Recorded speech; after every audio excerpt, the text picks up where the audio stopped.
Hola a todos, ¿cómo están? Bienvenidos al interrogatorio, soy Silvestre López Portillo. El invitado del día de hoy es la prueba de que las medias tintas no existen. Menos cuando se trabaja, se produce, se conduce, se analiza, se critica, se alaba o se escribe.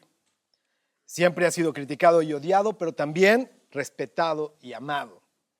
Ha escrito, traducido, producido teatro, hecho doblaje, conducción de radio, televisión, muchas cosas. La Universidad de las Américas Puebla y el interrogatorio tienen el gusto de recibir al conductor, productor, escritor, actor y estandopero también, René Franco.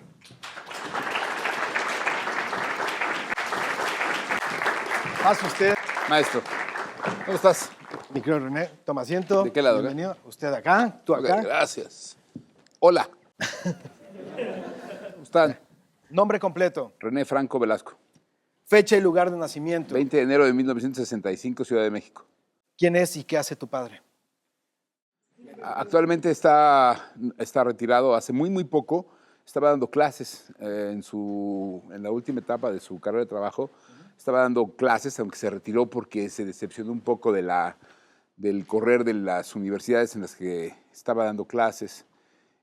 Para él el trabajo de las universidades se ha vuelto un poquito más negocio. ¿Se puede saber de qué daba clase? Sí, mira, él es un experto en control de calidad y en manufactura.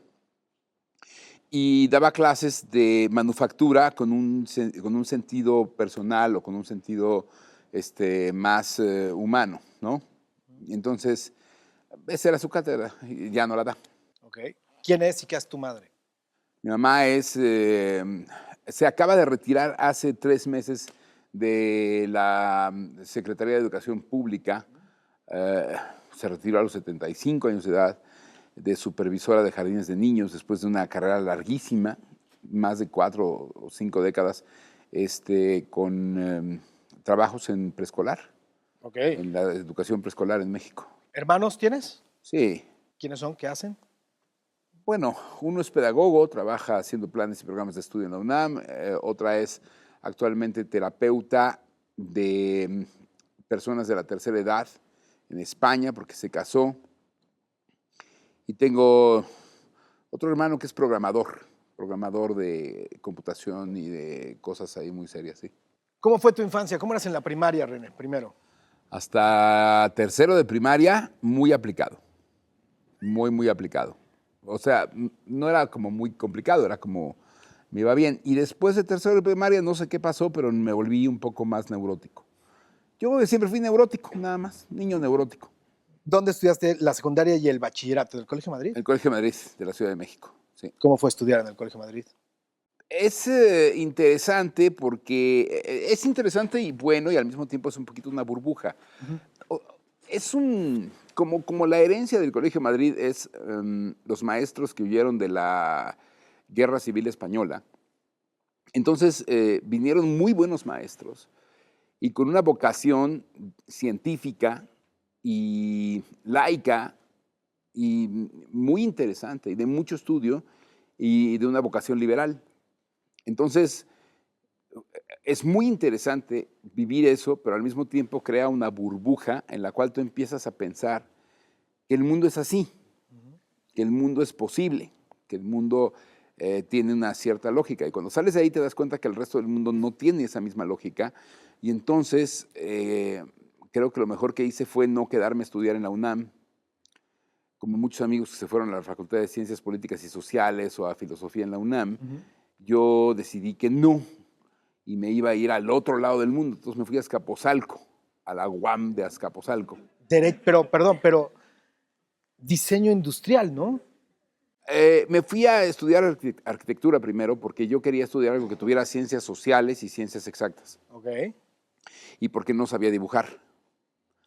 Y ahí me encontré el diseño industrial y me quedé en diseño industrial. Ok.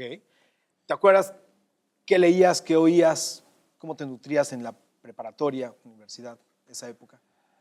Oía La Pantera, Radio 590 La Pantera. Y oía el radio. Ya después, cuando empecé a crecer, tomé la decisión de oír rock. Yo creo que la culpa la tuvo el Dressed to Kill del grupo Kiss, que a muchos chamacos nos hizo oír rock, ¿no?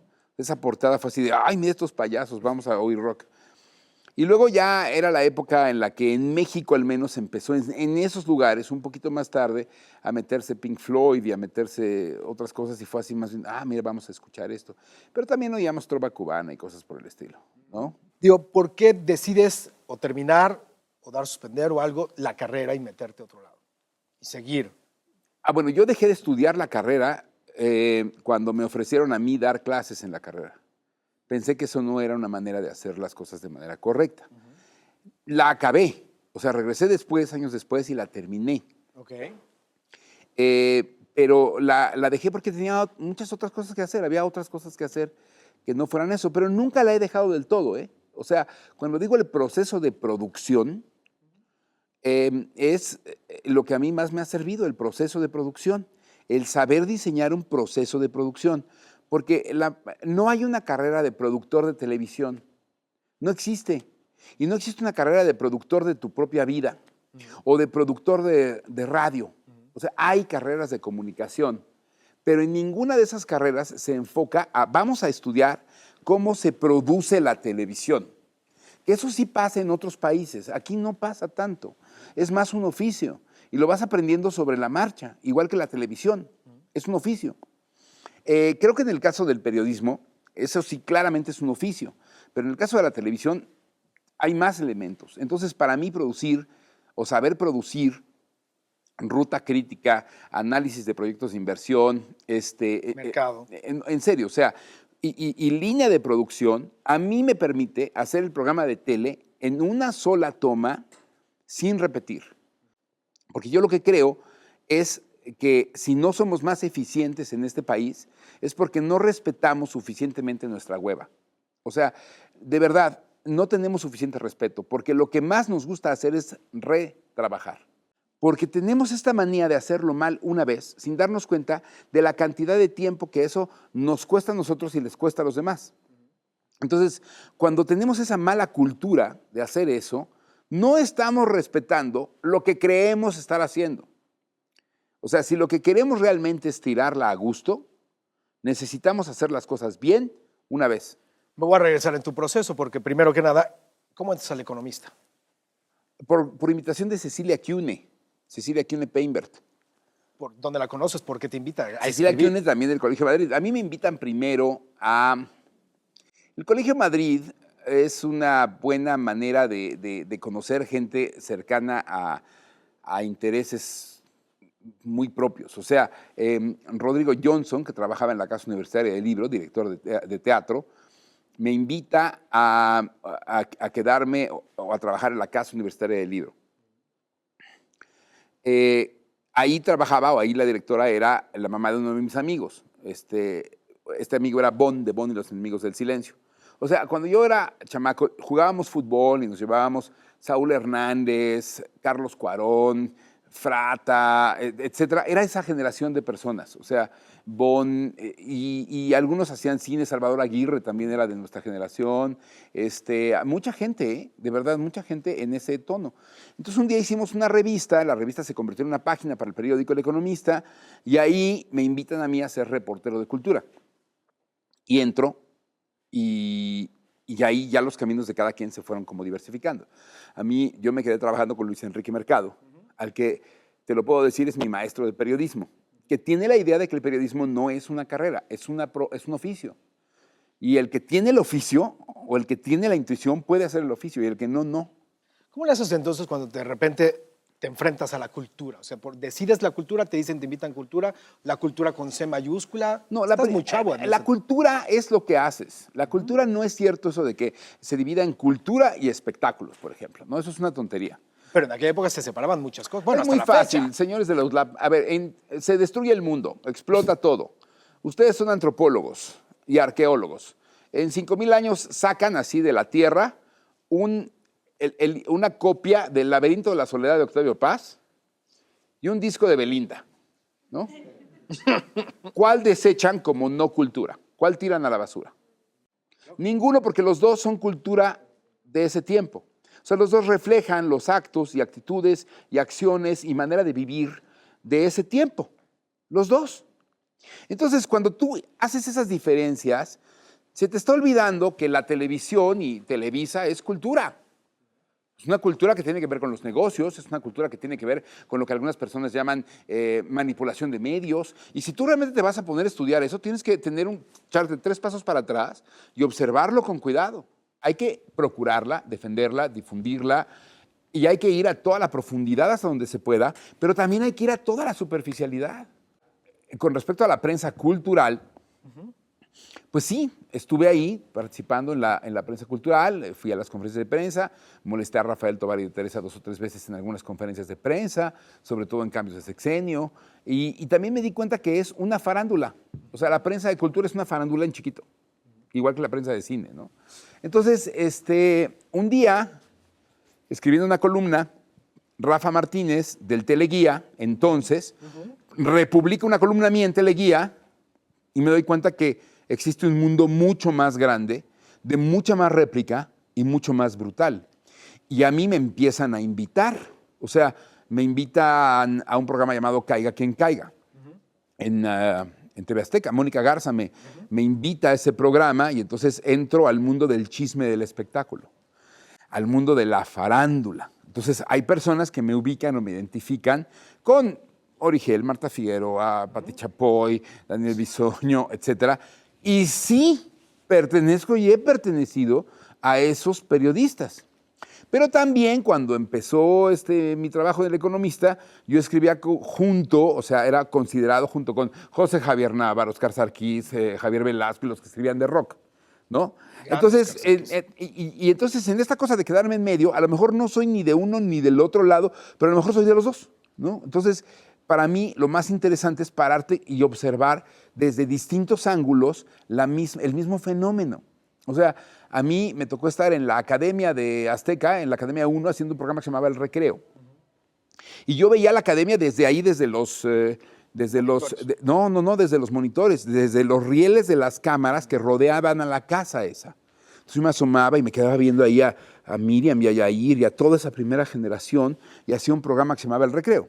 Y tiempo después viví en Big Brother, adentro de la casa.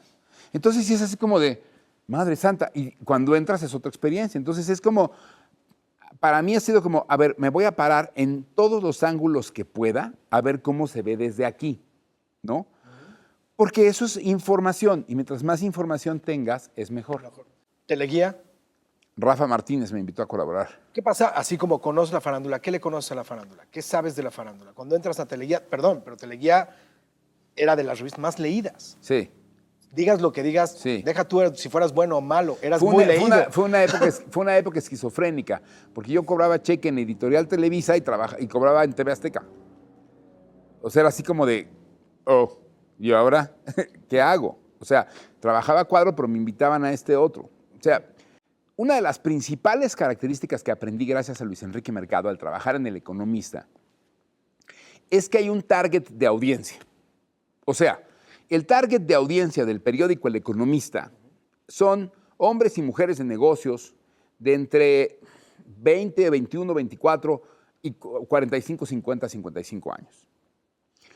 Y el target de revistas como en su tiempo Teleguía y después fue Mi Guía y las revistas de espectadores son señoras de entre 17 y 45 de menores niveles socioeconómicos. Entonces, el ejercicio que yo hice en aquel entonces fue escribir para El Economista para ese target de audiencia y escribir en esta revista para este otro target de audiencia. Sigo con el tiempo y me regreso un poco porque me voy temporal. 96 y creas La Taquilla. ¿Cómo surge un programa de radio? ¿Cómo surge La Taquilla? Sigue hasta hoy, hay muchas cosas, pero ¿cómo surge La Taquilla? En el periódico El Economista, cuando yo tenía como 30 años de edad, estaba un día haciéndole stand-up a la redacción. La redacción de un periódico es algo muy simpático porque son muchas cabecitas escribiendo. Entonces me paraba yo ahí, les decía, ¿quieren que hagamos la orgía del Economista? Sí, claro, en la orgía del Economista, así se las empecé a escribir y estaban, o sea, se sale el director y dice, ¿qué están haciendo? No, vete a tu maldita cosa, a trabajar y no sé qué. Entonces, un amigo se acerca y me dice, tú deberías ser como David Letterman. Y yo dije, pues, ¿quién es Letterman? Yo no sabía. vi a Letterman y dije, yo debería ser como David Letterman. O sea, me encantaría hacer esto. Y después me di cuenta que no lo iba a conseguir. Es más, ni siquiera lo he logrado. O sea, yo sigo en la persecución de tratar de acercarme lo más posible a lo que hizo David Letterman, pero no lo he logrado. Pero ese ha sido el intento. Entonces yo dije, ok, 30 años de edad, me doy 10 años para conseguir el show, porque no lo voy a conseguir rápido. Y mientras tanto, ¿qué hago? Bueno, este amigo y otro amigo querían hacer un show para camioneros y nos reunimos en un restaurante y me dijeron, queremos hacer un show de radio para camioneros. Y dije, no, vamos a hacer una cosa que se va a llamar el show de René Franco. Y me dijeron, ¿qué? Como que les hackeé el show y empecé a diseñar un show de comedia y entretenimiento que era el mismo show de tele, pero en radio. Porque en radio no necesitas toda la escenografía ni nada, necesitas la mente de las personas. Y entonces decidí comenzar haciéndolo en radio. Eso es La Taquilla. ¿Cuál ha sido tu rol en La Taquilla? O sea, porque entras, obviamente produces, también eres la cara o la voz principal, pero de repente también ya puedes dejar, hay días en donde ya no sale René Franco porque estás viajando, estás haciendo otra Casi nunca pasa eso. Yo nunca dejo más de 15 días el programa. Bueno, a lo mejor de vacaciones, pero digo, Nada tu rol más. es jefe o tú das la primera nota. Cuéntanos, ¿cómo te tienes también que echar a veces para atrás o para adelante a veces en un equipo? Tu rol en tu equipo. Miren, en el caso en particular de La Taquilla, y en el caso en particular de que yo esté en un programa de radio y yo tenga la titularidad del programa, para bien o para mal, yo tengo un talento prestado. O sea, no es mío porque esos talentos no le pertenecen a nadie. Pero el talento es como un fideicomiso. Así lo digo porque cuando tú dices que tienes un talento, hay como una cosa de nada más está diciendo cosas.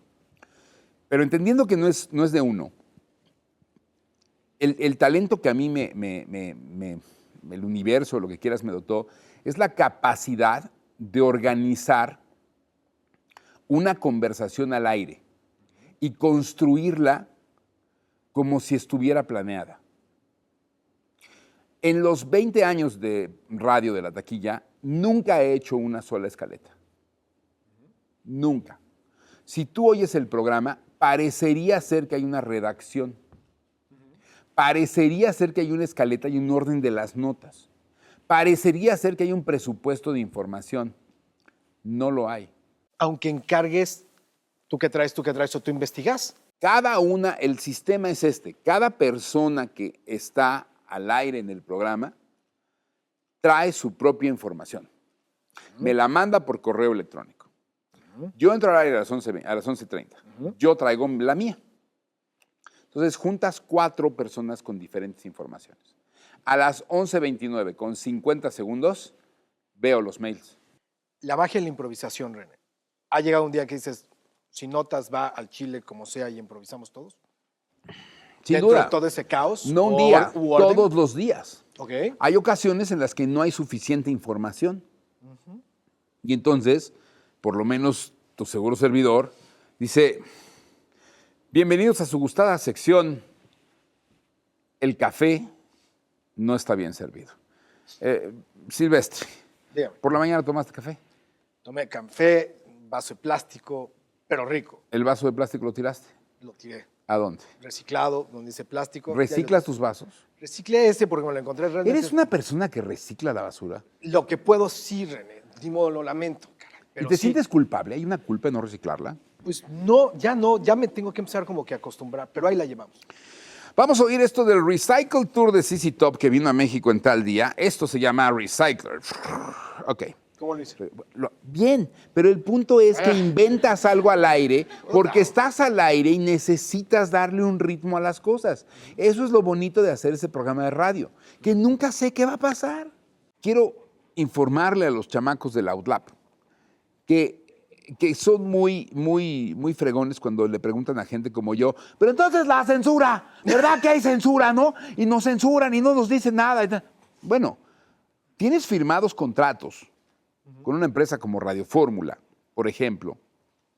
Tienes una licencia de locutor. Cuando hacíamos Y te examen. pueden demandar. O sea, hay una responsabilidad en varios sentidos, en la cual si tu información no es adecuada, correcta, o veraz, o bien hecha, o no sabes cuál es el sentido de esa información y a dónde va, mañana te caen con una demanda. O sea, hay demandas civiles, comerciales, mercantiles, hay de todo tipo, hay responsabilidades y hay cosas que, claro, desde la postura de los que están escuchando, no, que diga esto, que lo diga ahora, porque yo lo quiero escuchar. Espérame. Yo tengo un enorme control editorial sobre los productos que hago. Sobre Es de Noche Ya Llegué. Yo tengo un gran control editorial. A mí Televisa no me lo revisa. Ojo. A lo mejor me pueden decir, oye, ¿podrías quitar este chiste porque los fans de este artista nos traen hasta el gorro? O sea, es en serio, ¿eh? O sea, ¿han visto de repente a los belifans y esos? ¿Sí los han visto? ¿Sí? No se metan con los belifans. Porque les tiran el Twitter. Entonces, si yo salgo y empiezo a decir, es que Belinda tal, y lo ven allá arriba y dicen, ay, qué horror. Oye, no puedes quitar ese, porque ayer nos llovieron 52,000 millones de tweets de los belifans. Dices, bueno, ok. O hay cosas en las cuales de pronto, por la delicadeza de los temas, tienes que tener una verdadera autosupervisión. Son los famosos riesgos o costos de la democracia o de la libertad de expresión, que realmente sí existe, pero al mismo tiempo hay toda una serie de características ahí. O sea, hace poco se supo mucho el caso de Carmen Aristegui, que Carmen Aristegui dice, yo tengo que estar aquí, incluso en contra de lo que la estación de radio quiere. Yo no creo que eso sea cierto. Yo no creo que las estaciones de radio en México sean o tengan que ser espacios públicos. Creo que algunas estaciones de radio pueden y deben tal vez ser espacios públicos. Para eso está el Instituto Mexicano de la Radio. Pero las estaciones privadas tienen intereses y políticas editoriales. Por eso hay contratos. Y si no concitas con ello, pues entonces no vas a poder trabajar con ellos. Cuando estás escribiendo, y todavía me sigo en el tono de que estás escribiendo la parte de cultura, estás escribiendo espectáculo, estás escribiendo y eres unas palabras. Cuando entras a radio y eres una voz, ¿te vas acercando a ser conocido? ¿Te vas acercando a ser un personaje? ¿Te vas acercando a ser fama? ¿Cómo te va llegando precisamente a que ya te vayan reconociendo? No, la fama yo la decidí cuando tenía 14 años, porque me di cuenta que mi verdadera vocación es ser exhibicionista. Un día me quedé pensando, ¿hay algún René Franco? Y no me digas que lo No buscaste. hay. Entonces tengo que apropiarme del nombre. ¿Cómo te apropias del nombre de una persona? Publicitándolo. ¿Cómo lo publicito gratuitamente? Haciendo cosas y ligándolas al nombre. El problema, o el problema para mí es el siguiente, que no soy claramente identificable con la profesión. O sea, no es como José Ramón Fernández, periodista de deportes. Este es como René Franco, quién sabe qué fregados es, ¿no? Y eso ha sido malo para el personaje, muy divertido para mí, pero también un poquito un misterio, una cosa rara. ¿Cómo llegas a Hola México en TV Azteca? Tele.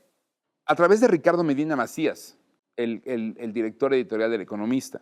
Y Tiempo, primero, ¿cómo llegas a Azteca? Llegar y es tele, digo, ya habías entrado. el problema no fue ese, el problema fue que se dividió en aquel entonces Noticias de Entretenimiento y ese programa se partió en dos y convirtieron uno Hechos AM y el otro lo convirtieron en programa de entretenimiento. Entonces ahí lo parten y a mí me piden que haga la conducción titular del otro porque en Televisa regresaba Guillermo Ochoa. Y entonces a mí me ponen contra Guillermo Ochoa, Canal 13, Canal 2. A los 6 meses de haber entrado a la televisora.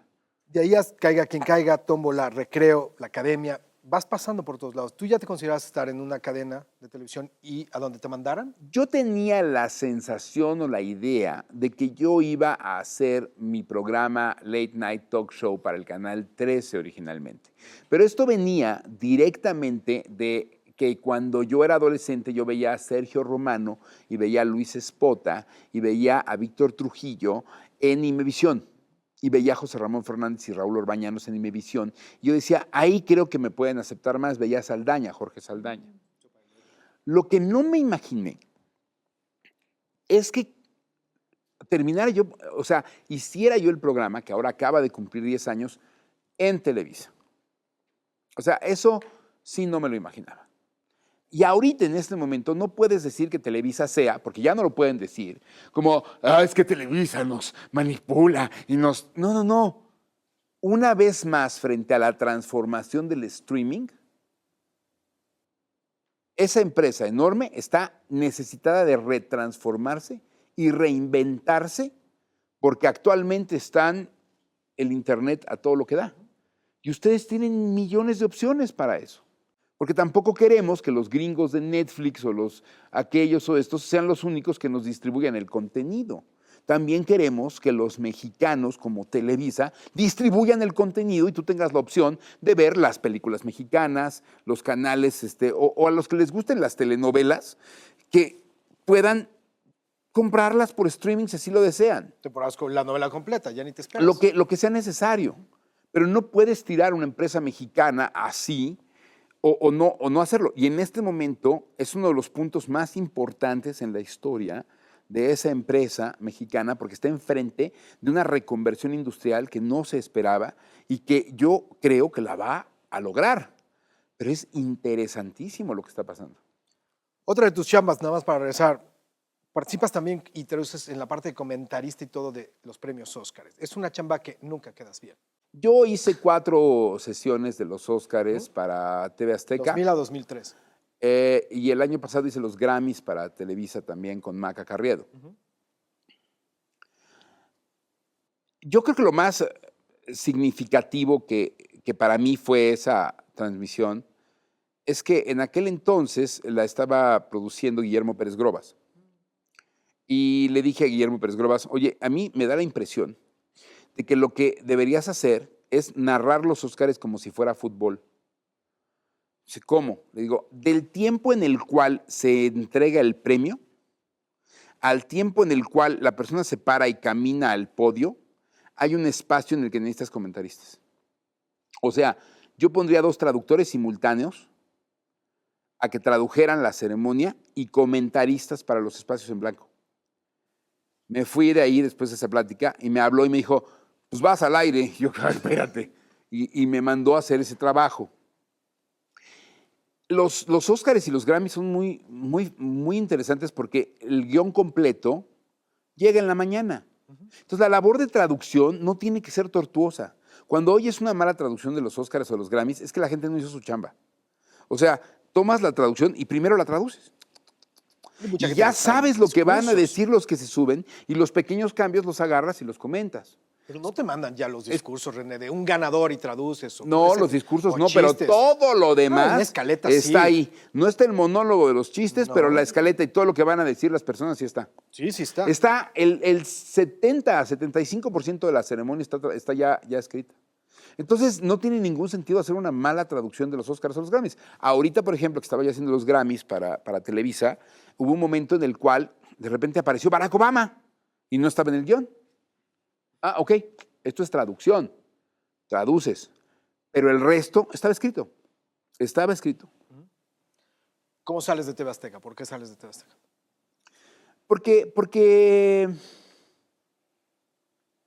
Porque decidí que no era el lugar para hacer mi programa de televisión. Ok. Regresas al teatro y te armas La Última y nos vamos. Luego haces la traducción de la adaptación de Rent. La Última y nos vamos yo participé un poco en el diseño de escenografía en aquel entonces. Creo que La Última y nos vamos es el subtítulo que le puso Rodrigo a El señor Puntilla y su chofer Mati de Bertolt Brecht. ¿Qué más hice?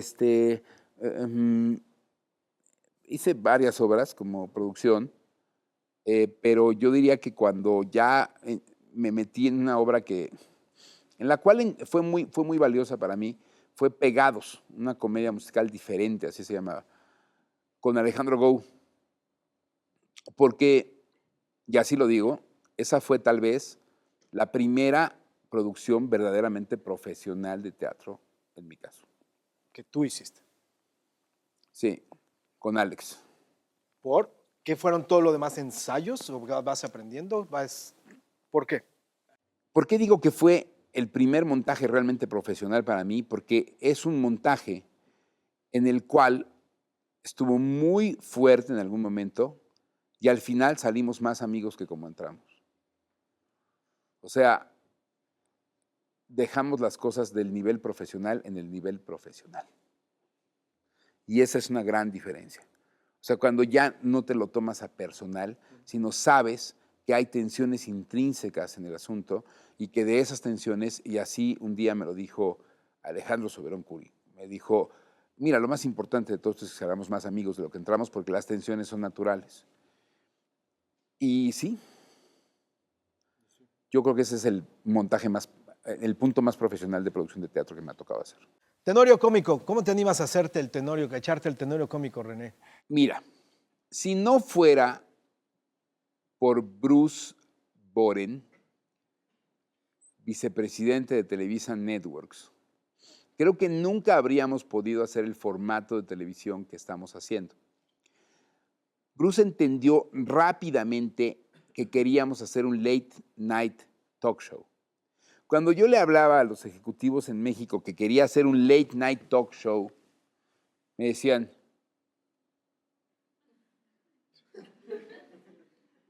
y así.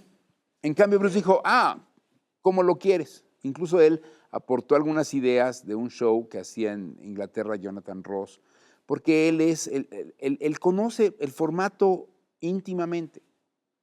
Yo por andar viendo Monty Python y Kids in the Hall y Saturday Night Live y Letterman, yo quería hacer eso, pero entré en una época en la que no existía. Ahora, el que se para ahí dice, ¿se han fijado que cuando salen al súper y tal, que a mí lo que me pasó fue que, y cuenta su observación de lo que ocurre, o lo que le ocurre a él, o su observación de sí mismo, ese es el stand-up de observación, esencial para el late night.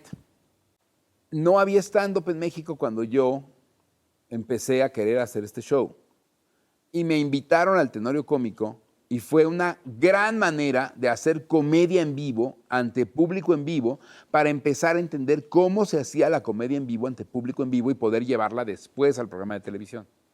2005, entras a Big Brother. ¿Es tu entrada a Televisa? ¿Es si entro a Big Brother a cambio de mi Ya programa? me habían invitado y me habían hecho algunas propuestas que yo no quería. Cuando me invitan a Big Brother por segunda vez, yo digo que sí, pero que saliendo de Big Brother quiero hacer un programa de televisión. Y entonces, cuando me dijeron, está bien, dije, ay, voy a vivir en Big Brother. Y me metieron a Big Brother. Estuvo padre. Es muy bueno. Es una gran experiencia. ¿Sí? Buenísima. ¿Por qué? La mejor del mundo. ¿En qué Porque es terapia gestalt y conductista 24 horas al día. Entonces, si te entregas y chillas y, ay, yo no fui mamá, yo. Sales y, estoy terapeado. ¿Y estás terapeado? Eres otro. En cambio, si entras y no voy a revelar nada de mí mismo, sales y te traumas un año. ¿Fue difícil? Difícil. Al principio. ¿Qué fue lo más difícil? Mis alergias. El proceso de adaptación de mis mucosas nasales a la alergia de la casa recién pintada. Uf. Cuando sales, ¿qué? Bendito Dios, pero ¿qué? Ya eres una figura, además, que te dieron... Cuando salí de Big Brother, Te amaron y te odiaron. ya era otro. Pues sí. Bajo el conjuro de la palabra amor había cambiado. Es que cuando salí, me di cuenta que el público, en realidad, lo único que no le gusta es que les estés tratando de ver la cara. Entonces, si te muestras como el imbécil que eres, te aceptan. Obviamente también te has metido a doblaje y todo el rollo, pero ¿cómo llegas al stand-up? Voy a un bar aquí en México y me encuentro con Roberto Flores, el Chaparro Salazar, Macario, estaban todos ahí. Y les digo, hola, soy René Franco, me vean cara de, el enemigo. El enemigo ya llegó. Y les digo, oigan, me dan chance, me permitirían abrirles unos shows. Denme 5 minutos, 3 minutos. Sofía, Diego Sanasi, me dan chance. Roberto Flores me da chance. Y me permiten abrirles algunos de sus shows. ¿Qué piensas de los youtubers que hacen o intentan, o es pararte, les recomiendas libros, haces lo que tú quieras ya en YouTube? La mayoría, salvo honrosos casos, no tienen control de calidad. En un universo en el que el número de canales tiende a infinito, el rating tiende a 0. Entonces hay personas que han volteado la cámara contra sí mismas y que se conforman con 100 viewers. Esa es una pregunta que todos los blogueros y youtubers deberían hacerse, pero están tan en la fama y están tan en la burbuja y están tan trepados encima de la burbuja que lo único que puede pasar es que alguien les reviente la burbuja. O sea, si Galaxia no comienza a conseguir mejores contenidos, ¿hasta cuándo vas a poder hacer el ¡ahora sí, hijos de su puta! O sea, ¿sí? O sea, No, te entiendo. y nosotros tenemos un poco la culpa de esto, o sea, claro, somos una... Esta cosa de sacar el micro, ¿no? Está padre, pero falta el siguiente nivel. Antes de entrar a las preguntas finales, rápido, el público. ¿Qué piensas del público? El público en el cine, el público en el teatro, el público que consume. El público, ¿cuál es tu opinión de un público?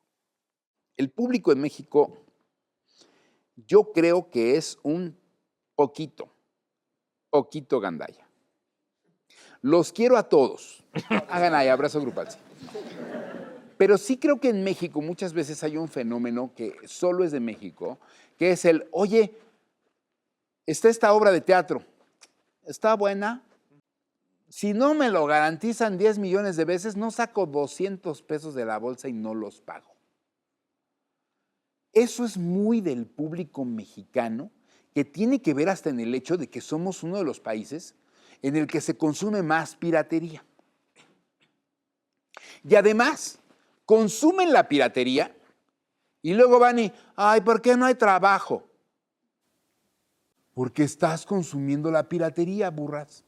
Hoy en día, que la comunicación y los medios son una gran industria en la que hay mucho trabajo, mínimo paguen el producto. ¿No se dan cuenta que es el mismo sistema? Que ahí donde ustedes roban comprando de robado, se roban a ustedes mismos la oportunidad de trabajar en la industria. Y ese es el problema, yo creo, que tiene que ver mucho con la cultura del público mexicano. O sea, quieren que funcione una obra de teatro cuando la ponen, pero cuando se trata de ir a pagar por una obra de teatro, le ponen 10 millones de pretextos y no le dan chance. Sí creo que hay un error en la cultura general de la asistencia al entretenimiento en México. Y aún así, es una gran industria. ¿Cuál es tu mayor vicio? Es que he tenido todos, maestro. Vivir. ¿Qué es México para ti? Todavía una esperanza. ¿Quién es tu actor favorito? Yo creo que De Niro. Si pudieras vivir en cualquier época, ¿cuál sería? Esta. ¿Qué te hace llorar? La película Azares para tu boda de Julián Soler. Cuando Joaquín Cordero regresa con sus pantalones largos y Fernando Soler le dice, ahí donde te veo, mijo, me recuerdas a aquel chamaco al que le dije que los pantalones de hombre había que sabérselos ganar. Y usted se los va a saber ganar, ¿verdad, mijo? Yo estoy con la puerta encerrada. Se los va a ganar, Fernando. Porque es mi terapia. ¿Cuál es tu grosería favorita? Puto. Sí, porque es una gran palabra, ¿saben? O sea, es de hecho la única palabra que puede ser sustantivo y adjetivo en la misma frase. Es tan interesante esa palabra que si Arjona la hubiera descubierto, le habría hecho su canción. Si pudieras hablar con alguien que ya falleció, ¿con quién sería? Lennon. Si tuvieras que escribir tu epitafio en este momento, ¿qué diría? Puto. René Franco. Mi nombre es Ana Sofía, estudio Comunicación y Producción de Medios. Mi pregunta es, ¿cómo es el proceso para que tú desarrolles un personaje cómico? Si vas a diseñar un personaje cómico, dibújalo. Dime un personaje cómico. Ludovico Peluche. Ludovico Peluche. Dibújalo. Siéntate y dibújalo cómo es, qué colores tiene, cuáles son sus características, escribe aquí cómo lo quieres. Y si no lo dibujas, dibújalo en el espejo. Te pones así. No, óigame, yo soy... O sea, que Eugenio dibuja casi todos sus personajes iguales. O sea, perdón que lo diga, pero ese es su estilo. O sea, el hombre, qué moco, y habla así. Y el otro, el de mi orca, no, oiga, mi orca. O sea, todos hablan parecido. Pero dibújalo. Diséñalo. ¿Quieres un personaje cómico? Diséñalo. Y ya la personalidad ya va saliendo. O sea, de cómo hable. y todo. Normalmente cuando escribes un personaje, el personaje empieza a hacer las cosas solito. Parece una tontería, pero cuando estás escribiendo, yo escribí una obra de teatro, una comedia musical que no se montó y después la monté yo con alumnos. De repente estaba yo así de... Y era así de... Este personaje no diría eso. A ver, y entonces ya hablan solitos y dice, ay, en la madre, estoy hablando solitos. Pero además es mucho, además lo que pasa es, y eso me lo enseñó Marta Carrillo, tienes que escribir cuidadosamente la biografía del personaje. Qué es, qué come, dónde vive, qué hace, quiénes son sus papás, quiénes son... Y una vez escrita la biografía, ya empiezan a tener vida como solitos. Es bien loco esa onda, es bien loco eso de hacer eso. Bueno, yo soy Paulina Salazar y estudio comunicación y producción de medios, y mi pregunta es, si hicieran una película de tu vida, ¿qué actor vivo o muerto te gustaría que interpretara tu papel? Leonardo DiCaprio. Si no gana el Oscar, no importa. O sea, si alguien va a interpretar mi vida, estaría fregón que fuera DiCaprio, ¿no? Sí. Claro. Hablando en la Universidad de Puebla, diciendo, you know, I'd like my life to be interpreted by... O sea, sí, ¿no? Es como cuando a Zapata lo interpretó Marlon Brando. En Viva Zapata, ¿nunca vieron Viva Zapata? Zapata era Marlon Brando. Entonces, ¿cuándo iba a pensar Zapata así de, me veo bien guapo? O sea... Ok, René, Héctor García, egresado de comunicación. Dos preguntas. ¿Qué le hace falta a la gente de México para aceptar mejores contenidos en cuanto a los youtubers que se están saliendo ahorita y que están pululando? Es decir, que no se mantengan solamente con un Galaxia, con un whatever, ¿sabes? Y que obviamente este escalón no se reduzca, sino aumente el estándar de calidad. Y por otro lado, muchos de los que están estudiando tienen la intención tal vez de llegar a la radio, de llegar a Televisa, de llegar a TV Azteca. ¿Qué consejos les das tú para que lleguen y, bueno, sean escuchados? No quede el currículum en un montón que va a la basura. En la primera pregunta es, ¿qué le hace falta al público mexicano para aceptar mejores contenidos en Internet? Nada, que haya mejores contenidos en Internet. Hay todo tipo de contenidos en streaming y en Internet. A lo que voy es a que los youtuberos y blogueros mexicanos están viviendo arriba de una burbuja y esa burbuja va a reventar. Entonces tienen que entender que vienen contenidos mucho más serios, mucho mejor elaborados y hay que estar pendiente de eso. Cuando esos contenidos lleguen, la gente los va a tomar.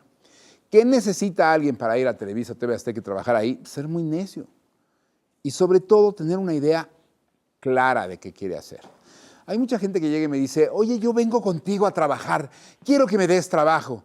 Yo, ok, ¿qué haces? Lo que quieras. Entonces, yo lo que les sugiero a ustedes, que están chavitos, es, uno, elijan trabajar en lo que más les gusta. Entonces, si es lo que más te gusta, eres capaz de dedicarle mucho tiempo. Lo más probable es que te vuelvas muy bueno y entonces te van a pagar. El dinero no es la meta. El dinero es la consecuencia de hacer bien lo que más te gusta. Me gusta mucho tu programa. Primero me llamo Mitzi, estudio comunicación y producción de medios, estoy a punto de graduarme y a mí me gustaría muchísimo dedicarme al periodismo cultural y me gusta mucho cómo haces tú periodismo cultural. Entonces, mi pregunta es, ¿cuál dirías que es el secreto para hacer buen periodismo cultural?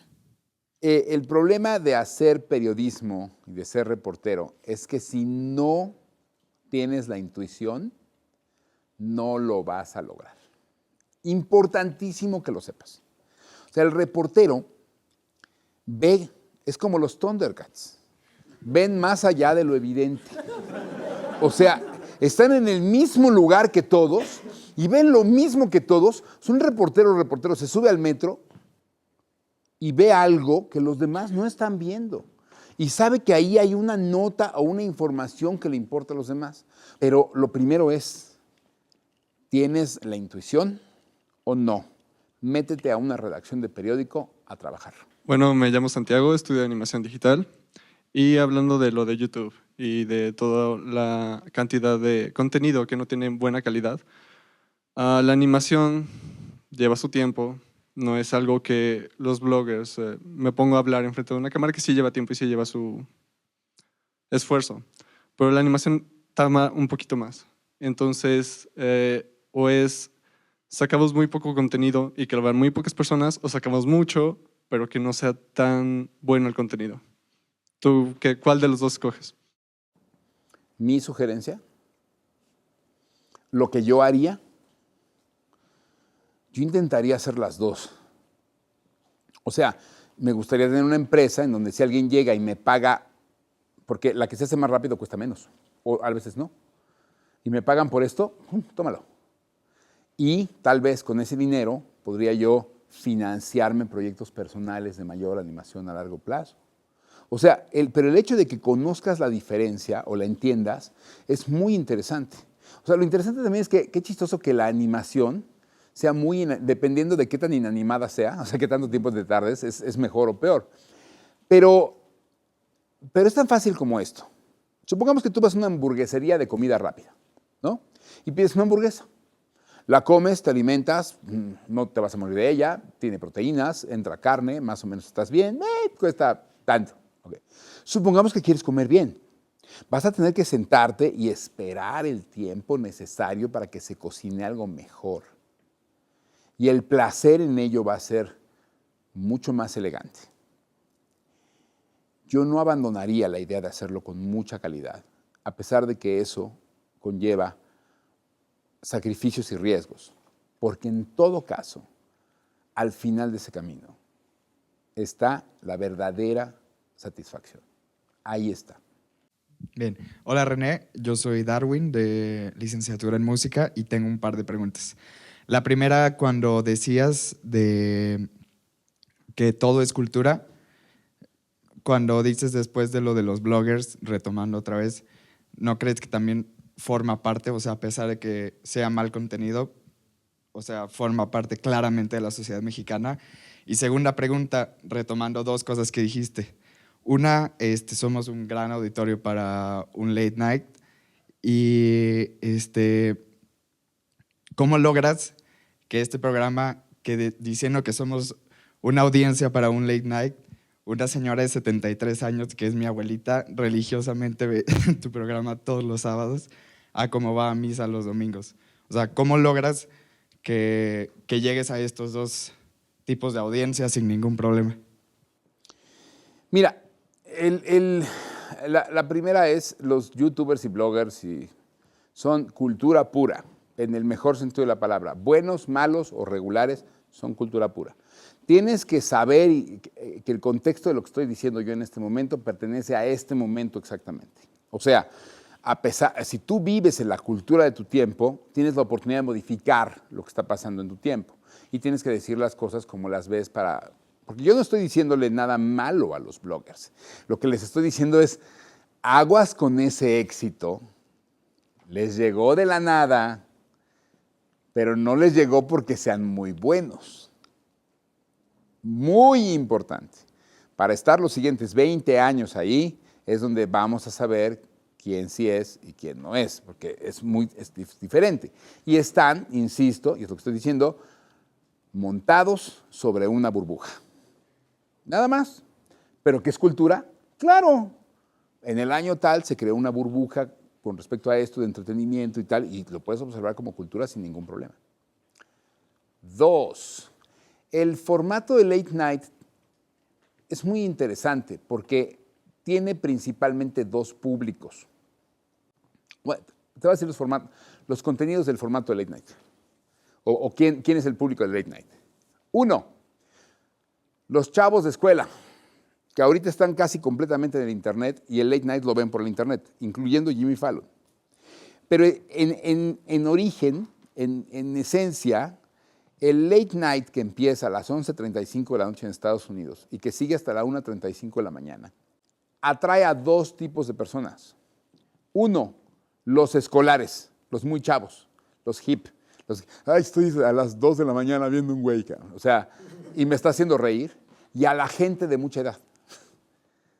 En ambos extremos, porque los de en medio generalmente se paran más temprano al día siguiente para irse a chambear.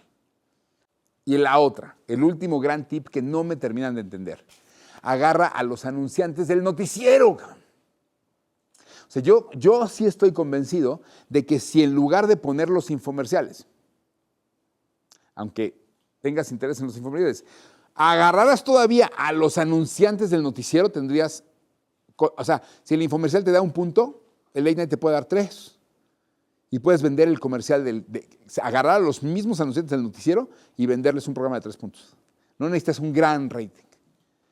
Y las grandes estrellas no van al prime time. O sea, si tú lo ves en el late night, los Madonnas y George Clooney y esos no van a las 9 de la noche, ni van en la mañana. Solo van al late night. Entonces es una gran oportunidad. Y yo estoy, de hecho, trabajando mucho para que se abra ese late night, pero me está costando muchísimo trabajo. Y yo creo que lo que está pasando es que el trabajo que yo estoy haciendo no es para mí, es para la generación de ustedes. O sea, que entre ustedes y los estandoperos y los que están viniendo, vienen ya cocinándose los que van a ser los conductores de los late nights de México después. Ojalá y me toque a mí abrir esa puerta. Ojalá. En eso estamos. Gracias.